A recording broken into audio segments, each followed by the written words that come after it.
ये कहानी है कालनगर सोसाइटी की, जिस सोसाइटी पर भूतों का कब्जा था। कालनगर सोसाइटी अभी नई नई बनी थी, जिसमें लोगों ने बहुत सारे फ्लैट भी ले लिए थे। उनमें रहने के लिए लोग अब आने लगे थे और पूरी सोसाइटी में लोग अच्छे से रह रहे थे। एक दिन चांदनी अपनी रसोई में काम कर रही थी। वो खाना बनाकर अपनी फैमिली को खिलाने के लिए टेबल पर लेकर जाती है। लो, खाना तैयार है, सब आकर खाना खा लो। सब खाना खाने के लिए बैठ जाते हैं, लेकिन जैसे ही खाना खुलता है तो देखते हैं कि उसमें मांस के टुकड़े और खून भरा हुआ था। ये देखकर पूरा परिवार डर जाता है। चांदनी, तुमने ये क्या बनाया है? तुम पागल हो गई हो क्या? पता नहीं आजकल तुम क्या कर रही हो। जी नहीं, मैंने तो खाना ही बनाया था। ये सब चीजें अचानक कहाँ से आ गई, मुझे कुछ भी नहीं पता। ये सब क्या हो रहा है?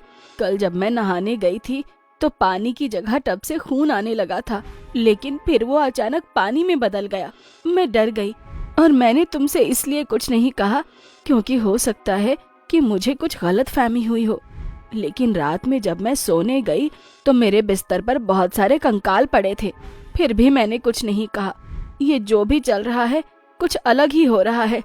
तो क्या ऐसा हमारे ही परिवार के साथ हो रहा है या आसपास के लोगों के साथ भी ऐसा हो रहा है? मैं जाकर पड़ोसियों से पूछती हूँ।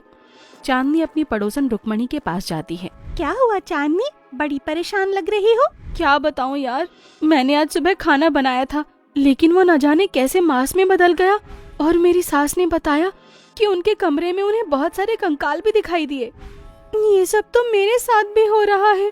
कल जब मैं अपने बाल बना रही थी तो मैंने देखा कि जमीन पर बहुत सारे बाल थे और मैं बालों के ऊपर ही खड़ी थी, लेकिन जैसे ही मैं डर के मारे चिल्लाई और सिद्धार्थ रूम में आए तो वहाँ कुछ भी नहीं था। सिद्धार्थ ने मुझसे बार बार पूछा कि क्या हुआ। मैंने सिद्धार्थ को सब बताया, लेकिन सिद्धार्थ ने उस पर विश्वास ही नहीं किया।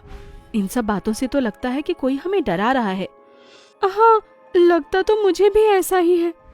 फिर दोनों अपने अपने घर में चली जाती हैं। फिर रात के समय खिड़की पर किसी के खटखटाने की आवाज होती है। चांदनी उठकर दरवाजा खोलती है तो वो देखती है कि सामने एक लड़की खड़ी थी, जो कि आधी कंकाल और आधी लड़की थी। ये देखकर चांदनी बहुत तेज चिल्लाती है। चांदनी का पति वहाँ पर आ जाता है। क्या हुआ चांदनी, क्यों चिल्ला रही हो? मैंने यहाँ पर किसी को खड़े देखा है। यहाँ एक लड़की थी, उसका आधा शरीर कंकाल था और आधा लड़की का था। ये तुम क्या बोल रही हो? ऐसा नहीं होता, तुम्हें गलत फहमी हुई होगी। मेरा विश्वास करो, मैं सही बोल रही हूँ। और रुक्मणी ने भी मुझे बताया था कि उसके साथ भी ऐसा ही कुछ हो रहा है। तुम पागल हो गई हो, तुम्हें सुबह डॉक्टर के यहाँ ले जाना पड़ेगा। पता नहीं क्या क्या सोचती रहती हो। चलो अब सो जाओ। वो दोनों फिर सो जाते हैं, लेकिन जैसे ही चांदनी का पति सोता है उसे महसूस होता है जैसे कोई उसके ऊपर हाथ रखकर खड़ा है। वो अचानक से आंखें खोलता है तो देखता है कि वही लड़की उसके ऊपर हाथ रखे खड़ी थी। वो डर से चिल्लाता है। चांदनी, तुम सही कह रही थी, यहाँ पर कुछ तो है। मैंने अभी उस लड़की को देखा। मैंने तो तुमसे पहले ही कहा था कि यहाँ पर कुछ है जो हम लोगों को परेशान कर रहा है। सुबह मैं फिर से रुक्मणी के पास जाकर बात करूंगी। चांदनी सुबह रुक्मणी के पास जाती है। अरे चांदनी बहन, कल तो मैंने देखा कि यहाँ पर एक लड़की खड़ी थी जिसका आधा शरीर कंकाल का था और आधा लड़की का। क्या तुमने भी ऐसी ही लड़की देखी? यार, मैंने भी उस लड़की को देखा है, लेकिन ये सब चल क्या रहा है? मैं एक तांत्रिक को जानती हूँ, हमें वही कुछ बता सकते हैं कि आखिर ये चल क्या रहा है। चलो दोनों बाबा के पास चलते हैं। दोनों तांत्रिक के पास पहुँचते हैं। लगता है तुम लोग बहुत डरे हुए हो। हाँ बाबा, हमारी सोसाइटी में अजीबोगरीब घटनाएं घट रही हैं। हमने एक लड़की को देखा जो आधा कंकाल और आधा लड़की थी, और हमारे घर में होने वाले काम भी सही नहीं हो रहे हैं।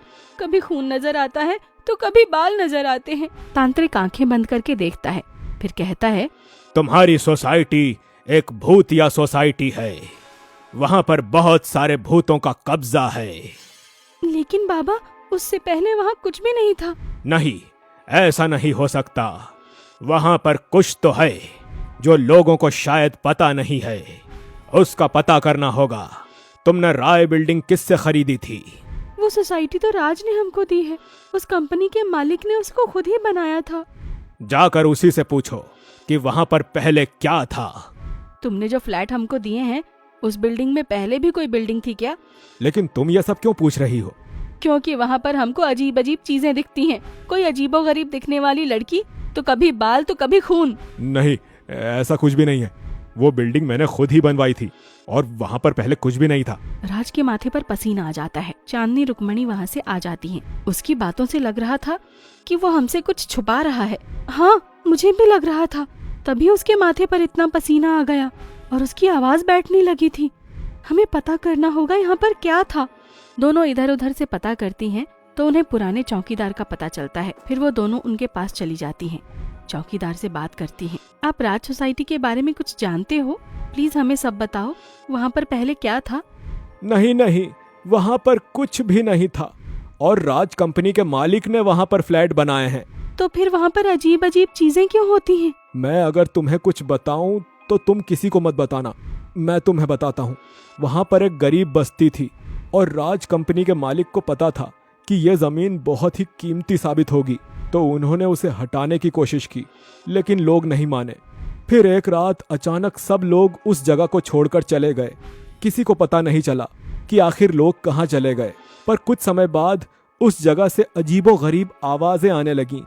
इस वजह से मैंने उस सोसाइटी को छोड़ दिया और मैं दूसरी जगह जाकर नौकरी करने लगा।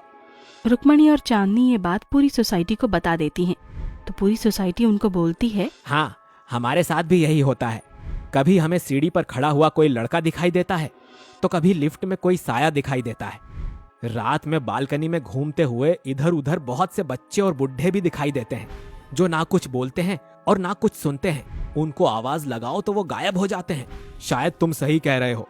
इस सोसाइटी पर भूतिया कब्जा है और ये सोसाइटी भूतों की ही है। फिर रुक्मणी और चांदनी तांत्रिक को बुलाते हैं।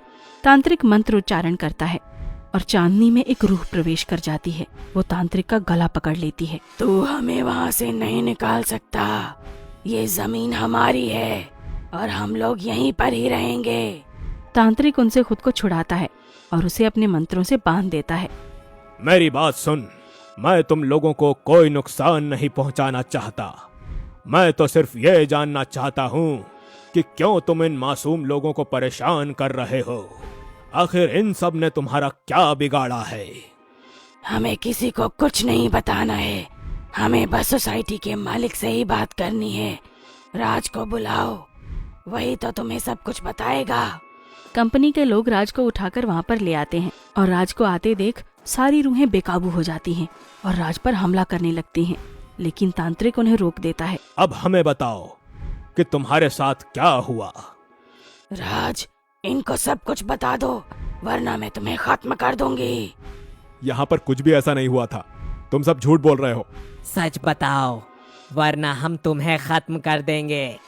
सबको सच बताओ वरना हम तुमको यहाँ से जाने नहीं देंगे। ये सुनकर लोग और राज दोनों डर जाते हैं। इतनी सारी आवाज एक साथ उन्होंने कभी नहीं सुनी थी और ना ही कोई आसपास दिखाई दे रहा था। राज पसीने पसीने हो जाता है और वो बोलता है, हाँ, यहाँ पर पहले गरीबों की बस्ती हुआ करती थी, जिनको मैंने कहा कि ये जमीन मुझे बेच दो, लेकिन उन्होंने किसी भी कीमत पर इसको बेचा नहीं। फिर मैंने अपने लोगों से उनको मरवा दिया और यहाँ पर दफन करवा दिया। उसके बाद मैंने अपनी बिल्डिंग का निर्माण करवाया, जिससे मुझे बहुत मुनाफा हुआ। तूने अपने मुनाफे के लिए हम सब लोगों को मुसीबत में डाल दिया। अब तुझे इसकी सजा तो मिलेगी। इसकी सजा तो हम इसे देंगे, हम इसको जिंदा नहीं छोड़ेंगे। तुम इसको नहीं मार सकते, इसको सजा कानून देगा। तुम्हारी आत्मा की शांति के लिए मैं जो बन पड़ेगा वो करूंगा। फिर राज सोसाइटी को तोड़ दिया जाता है और उसके नीचे जमीन में दबे सारे कंकालों को निकालकर उनका अंतिम संस्कार किया जाता है। उसके बाद से उस जगह पर ना तो कोई आता है और ना ही कोई जाता है। कहा जाता है कि आज भी वहाँ पर लोगों की रूहें इधर उधर घूमती रहती हैं और उनको रात के अंधेरे में देखा गया है। वहाँ पर किसी भी बिल्डिंग का निर्माण नहीं होता और ना ही वहाँ पर रात में कोई जाने की कोशिश करता है। राज को जेल में अचानक किसी ने मार दिया, लेकिन उसकी रहस्यमय मौत का कुछ भी पता नहीं चला। कहा जाता है कि उन भूतों ने ही अपना बदला लेने के लिए राज को मार दिया।